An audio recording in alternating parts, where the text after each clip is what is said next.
महाविकास आघाडीचं सरकार कायम राहिलं असतं तर मुंबईत कोस्टल रोडचं डिसेंबर 2023 पर्यंत काम पूर्ण झालं असतं आणि नागरिकांच्या सेवेसाठी खुला देखील झाला असता। मात्र भ्रष्ट राजवटीनं आमचं सरकार पाडल्यानंतर त्या कामाचा वेग मुद्दाम कमी केला आणि खर्च वाढवण्यात आला असा आरोप आदित्य ठाकरेंनी केला।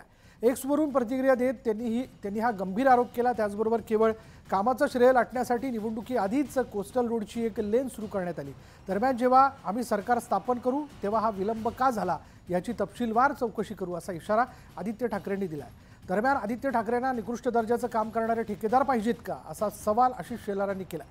मुंबईचा उन्हाळा सहन झाला नाही की काय म्हणून लंडनच्या गुलाबी थंडीत 5 स्टार हॉटेलमध्ये बसून युवराज ठाकरे मुंबईच्या विकासावर बोलतायत असं म्हणत राम कदम यांनी आदित्य ठाकरेंना टोला लगावलाय।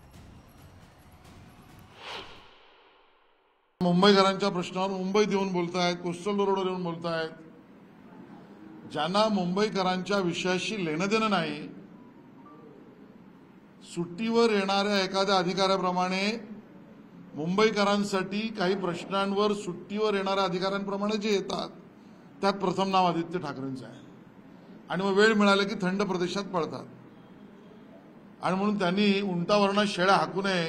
मुंबईतला कडक उन्हाळा सहन झाला नाही म्हणून लंडनच्या गुलाबी थंडीत 5 स्टार हॉटेलमध्ये बसून श्रीमान युवराज ठाकरे ट्विट करतात।